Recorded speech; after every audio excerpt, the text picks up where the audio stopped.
Hello Gemini, Sun, Moon, Rising, and Venus signs. Kamusta kayo? Sana po yun nasa mabuti kayong kalagayan. Welcome back po sa Star Tarot. At kung bago kayo rito, welcome din po kayo. Please subscribe, like, share my videos, and leave me a comment po kung nakaresonate kayo. Thank you. Tignan natin ang mga messages ni Gemini. For today, we have perseverance. Gemini, pumasok din ito sa sa reading ni Aries at ni Taurus, same placement ng card. Kaya siguro you are dealing with those people as well, no? Siguro you are dealing with an Aries and Taurus, no, around this time. And also pwede rin na meron kang placements, no, of Aries and Taurus sa inyong chart. Kaya pare-parehas kayo, no, na mayroong ganitong klaseng energy. Anyways, no, Gemini, this is really beautiful energy para sa'yo kasi this is perseverance, no?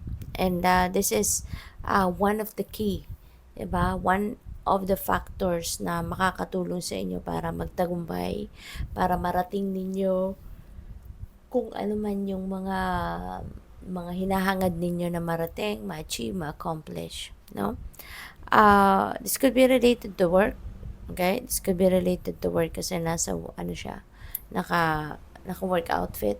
So, maaaring meron kang gustong ma-achieve, no, sa trabaho mo or sa career mo, yung ganun. And excited ka, no? Look at him, yung facial expression niya. Seems like very excited, nagmamadali, no? Yung gusto niya, siguro gagawin mo ang lahat dito para marating mo, no, kung ano man itong gusto mong marating. So we have daydream. So siguro ang iba sa inyo dito is by the way, no, yung daydreaming is one effective tool of manifestation. It's law of attraction. So siguro ang iba sa inyo, this is what you are going to do. You are going to envision kung ano man siguro yung gusto mong magyari. Katulad ng nandito, no, sa picture, sa card, parang siguro ini-envision or ini-imagine ninyo na gusto ninyo siguro na mag-beach, gusto ninyo mamasyal, kung saan may body of water, or probably i-envision kayo na siguro gusto ninyo magtayo ng bahay, bakasyunan, 'di ba, na malapit sa beach, no? So po pwedeng gano'n ang ganap dito. So when you are doing daydreaming, when you are trying to envision, mas maganda, no, isama ninyo yung emotions ninyo dyan. Ilagay ninyo yung emotion ninyo, yung excitement ninyo, yung happiness ninyo, pati na rin yung ilagay ninyo yung sarili, no? Sa sa imagination ninyo, ilagay ninyo yung inyong sarili dyan, as if, no, you are already there in that place, as if you are already experiencing that that place, no, or kung ano man, no, yung trying to imagine or you're trying to envision. Okay, so i-incorporate ninyo yung sarili ninyo, pati na rin yung inyong emotions, yung feelings ninyo, as if ilagay ninyo sa isip at sa dibdib ninyo na it's already happening, that you are already experiencing kung ano man yung ine-envision ninyo.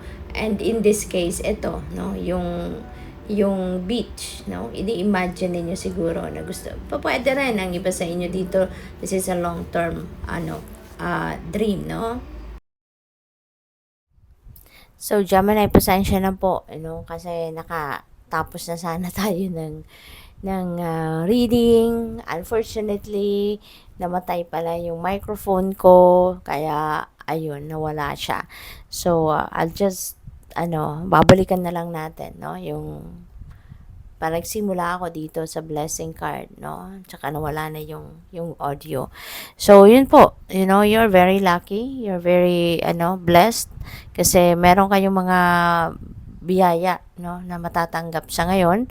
And yung mga biyayang ito could be answered prayers, mga biyayang ito could be sagot sa inyong mga dasal, no. Maaring ito na yung mga matagal mo nang matagal mo nang hinihingi sa Panginoon, matagal mo nang hinihingi sa divine universe, kaya you're very lucky. No, you're very blessed, you're very lucky sa ngayon, kaya good luck sa'yo.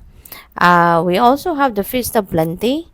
We have choices and their consequences. So, ito yun, isa sa mga biyayang paparating sa inyo. Maraming mga opportunities siguro. There are various choices na pwede ninyong pagpilian.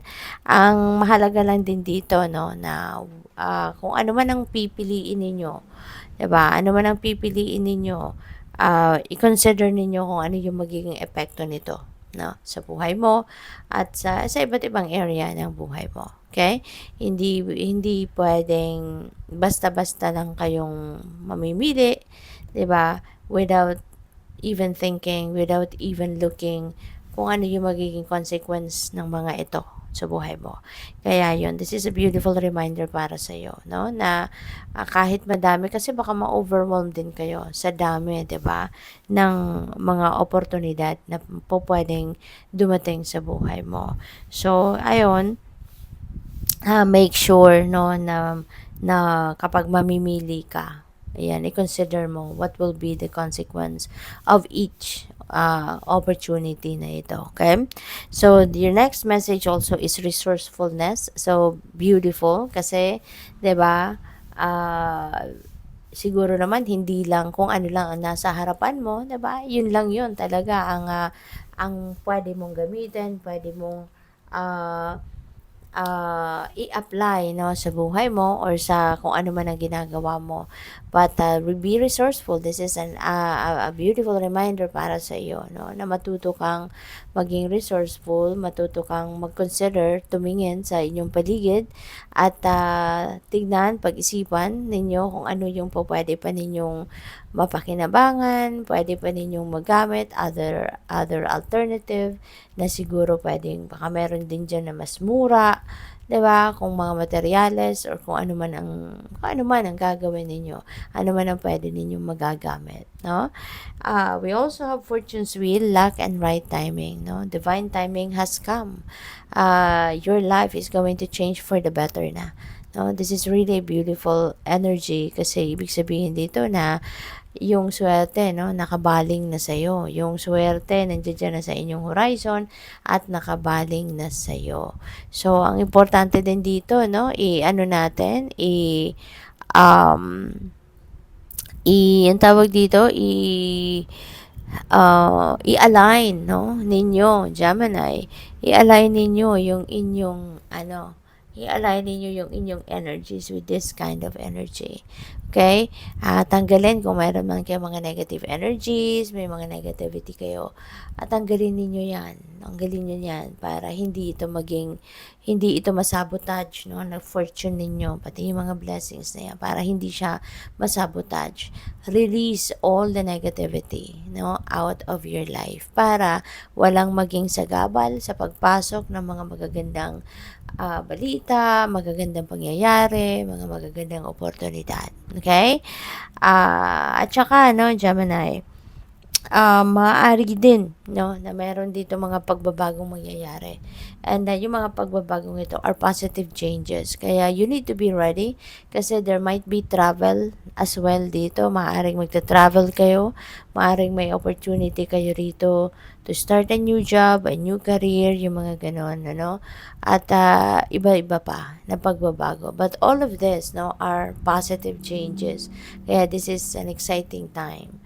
So, good luck sa'yo. Thank you for watching. Love and light. Namaste.